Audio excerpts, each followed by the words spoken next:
thieth. Millicent amor ka neni okinyi makawuono. Kaunti ma Kisumu chio nade to jopiny wachang'o kaluwore kod thor wach marwa odiochieng' makawuono. Ero kamena nya Sharon, achiel ka achiel kwa uke kaunti ma Kisumu, alora ma Muhoroni mabende wane e chiro ma Muhoroni odiochieng' makawuono, mabende wadwan wawinje pach jo Muhoroni mondo ginyiswa ni to kaluwore kod wach mibadhi mabende sani okwako sekta mar thieth pacho kaendi. Gin kaka jopiny kech wayudo ni sekta mar thieth en achiel kuom fuoni madongo dongo bende omako ngima oganda nikech sama ng'ato tuto chuno ni nyaka omany yor thieth kamoro amora ma entiere. Godo ni ginyiswa ni to ginyalo wachang'o ang'o mowinjo sirikal otim mondo mi otiek mibadhi makoro ogo tach kendo kwako sekta mar thieth. Abo chako kodi king'yo dak ma Muhoroni nyoro no yang ni sani nitie kaka mibadhi odhi malo gi ata malo modhure sekta mar thieth. Inyalo wachang'o kaka japiny tang'o ma sirikal owinjo time wach no kwayo ni mondo mi wach mibadhi makamano otieki kata othiro dog piny. An iluonga ni Maurice Oluoch. An iluonga ni Maurice Oluoch Omolo. An jadak ma Muhoroni ka monyuol ka. Ka wacho wach mar thieth e sekta mar thieth no ero, wasabedo kwa hinyore. Hinyruok wachalo kama. Kidhi e osiptal, indiko ni thieth iyudo thieth to yath ok nomi. Obiro oro ni yath, obiro ori dhi ng'iewo yath. Kumesi nyalo bedo ne gin en ma dakteche gi, nikech sasa midhi e osiptal tiyudo ka yath onge. Sasa midhi e osiptal tiyudo ka yath onge. To be kidhi e osiptal kigolo gimoro matin, tineno kikonyi mapiyo sana. Lakini kionge pesa to kinyal nyaka wang' ori aore kemesti midhi ng'iewo yath, iyudo ka nengo yath tek. Koro seche moko tamo kaka wadhi mbele gi ngimawa, iyudo ka wahinyore.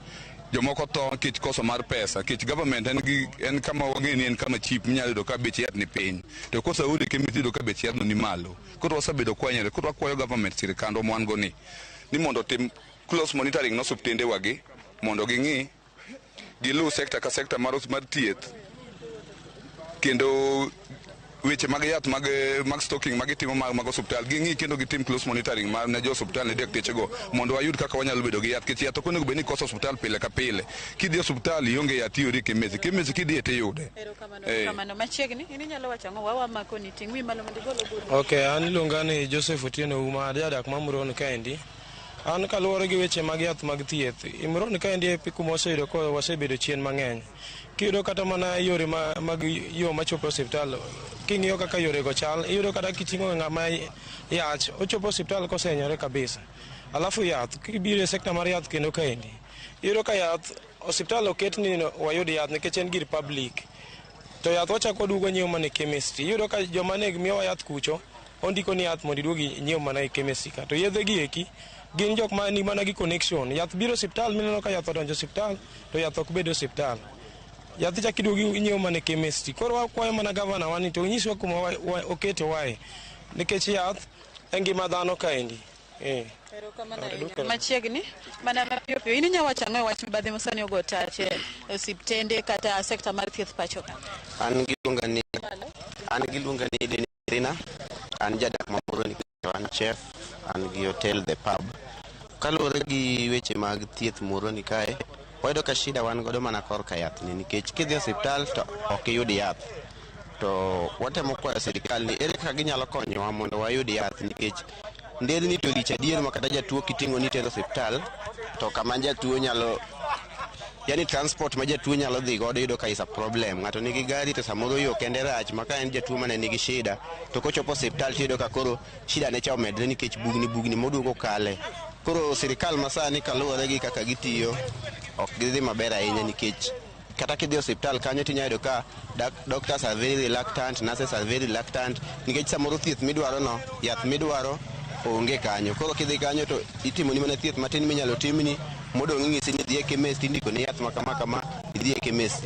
Koro watemo kwayo sirikal ni to ginyalo konyowago ka kobedo ni chude ma ok gichul jogi maber emomiyo koro yath bende ok chopi, to gine kaka ginyalo konyowa. An mane kwayo mar kaka jadak ma Muhoroni. Erokamano ahinya. Koro kapok idhi, iparo ni ang'o ma nyayo ga gini sana usewacho ni koso mar yath, nikech ing'e ni mondo mi osiptal bed maonge yath.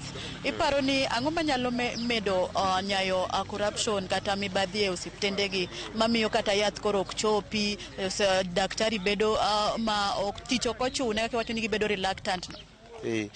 en mana weche mag corruption kech iyudo ka ng'ama ochung' ne Ministry mar Health samoro igolo pesa mondo odhi e yedhe gi, to en pesa kosegol mondo odhi e yedhe notimo godo mana shughuli ge. Kogol pesa madhi e yedhe iyudo ka 25% ema tiyo mondo odhi e yath, koro mondo yath chopo osiptal iyudo ka is a problem. Koro Ministry mar Health ni oningo bed ni gichunguza sana, nikech e Ministry mar Health ka ing'eni mae ngima dhano, to ka koro ngima dhano ok nyal bedo considered, county nyalo golo ministry, sirikal nyalo golo pesa mondo nyiew yath, to kiyudo ka koro jomochung' e line mondo shughulikia weche mag yath gi, pesa matiyo is 25% to pesa mogol is 100%. Koro dong' neno ka kanyo problem nitiere. Koro sirikal onego bed nguza sana ging'iewo line mar Ministry mar Health no, nikech mane e life mar dhano. Otherwise to wabro medo lose ngima mar ji kaluwore gi koso mar yedhe. Erokamano nyama chiegni wang'iyo wach mibadhi mabende sani ogotache sekta mar sirikal, mano corruption mabende noyango odiochieng' manyoro. In kaka ng'ama mokwayo doga ni wane mathoth ne awachra ni nyathi ka tuo ng'ato ka tuo ne waringo kodgi osiptal tiyudo ka nise mokichopo to thieth ok dhi maber. Iparo ni ang'o ma nyayo mibadhi e sekta mar thieth pacho kae? Chagi nyingi. Mokwongo iluonga ni Scholastica Wuoro Mondi, an jadak mar Muhoroni kae. Shida nitiere nikech kidhi osiptal kaka wan joma mine sana shida nitiere kare inyalo dhi kuonde nyuol iyudo ka ng'ama konyi onge, nyathi idhigo nyathi bende inyore matho kata lweti. Gima nyayo ma en corruption, en pesa ma onge e sekta mar thieth, dakteche ok chul, makata sani marwa makarwa kae ok ochul, makidhige nyathi tiduogo godo. Kaminyalo konyo en mana ng'ama yach, timiye mana Panadol kata kotuo. Koro en nyau mosebedo e sekta mar thieth, osebedo mapek kendo onge yot kanyo. Koro kwayo minyalo bedo ne sirikal? Gima nyalo kwayo sirikal mondo konywa kaka joma mine, okony jo Kenya te as a whole, nikech ging'i kar thieth, ging'i mibadhi man kare sekta mar thieth kanyo ero maber. Machiegni ka tieko ini nyalo wacho ang'o wawa mako nyingi kati chak na gi nyingi mibadhi ang'o makelo e sekta mar thieth pacho kae? Iluonga ni Samuel Otieno. Mibadhi mar sekta mar thieth en mibadhi mogoneo nochakore chon, lakini kaka wan jo boda wan gi nyithindo matindo, iyudo ni kosedhi osiptal tidwaro kuomi pesa eka nyathi thiedhre. Samoro ng'ama mama oonge kata siling achiel, en ng'ama nyathi kich.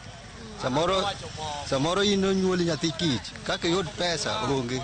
Koro mibadhi mopong'o sekta mar thiethno nochakore kon, lakini sirikand Ruto ong'e mibadhino. Mar ariyo, wahinyore kaka wan jo boda mar fuel ogonwa bei mamalo kaka wating' ji onge. Mar ariyo, piny tek, uchumi. Mana kamano Sharon, kaka isewinjo moko kuom paro mopogore mabende wuoke jogo dak Muhoroni kani ka giwacho ni agik mabende nyayo mibadhi e sekta mar thieth oting'o kod weche adeko e chulo jochiw thieth osara, onge mar yath, gigo mabende gikwayo piny owacho mondo mi kaber to oket maino mar kolo kendo ng'iyo ni to ang'o makelo gigi to inyalo tiek gi nade mondo mi sekta mar thieth okete rang'iny mowinjore mondo kony ngima oganda. Ka kamano kionge penjo moro amora taduoko ni e studio mondo idhi nyime kod twak ewi thor wach ma wan godo koshino kod mibadhi mabende ogotache sekta mar thieth. Gethuolo ni endi an kuomi ndo ambe aringa alu weche mamoko bende tuto tiyo gode seche mag migago ang'ich welo kod oimore. Sharon. Erokamano ahinya Millicent, wawinjo yo makare kendo erokamano ahinya kuom bago oganda